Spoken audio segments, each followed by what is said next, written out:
Hello, madlang people! Mabuhay! Charot! Hi mga Mars! Ito na naman ang inyong kumaring Marites. And for today's video, andito tayo ngayon sa Santiago City. Pababa tayo dito sa may bandang Robinsons, mga Mars. Yan.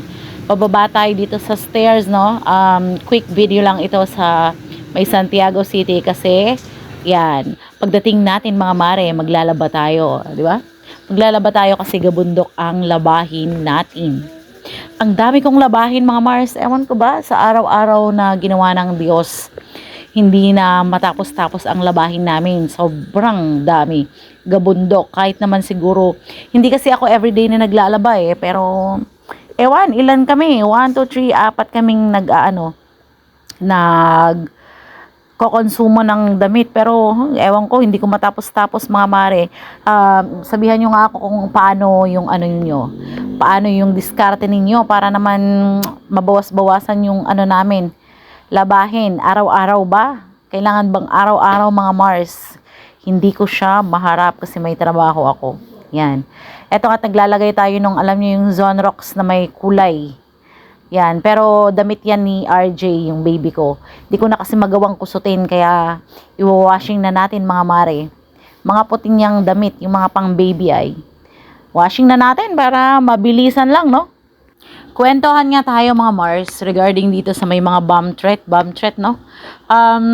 Kahapon lang, merong bomb threat dito sa Isabela State University at Chagi Campus.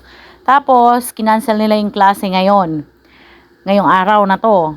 Nag-cancel sila ng klase kasi nga siguro dun sa may bomb threat na yon. Tapos ganyan, pagka may nabasa na naman ako dun sa isang page no ni XFM Santiago na meron na namang bomb threat dun sa Santiago City, mga private sector naman yon. May mga naka-enumerate mga mare na na mga establishments na pinag-iingat ng mga tao na pumupunta doon.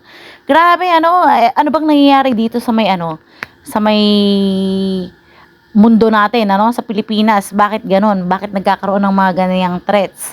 Dati naman wala. Nakaka-alarma lang sa mga natin, sa mga pang-araw-araw na buhay natin, yung ganong usapin.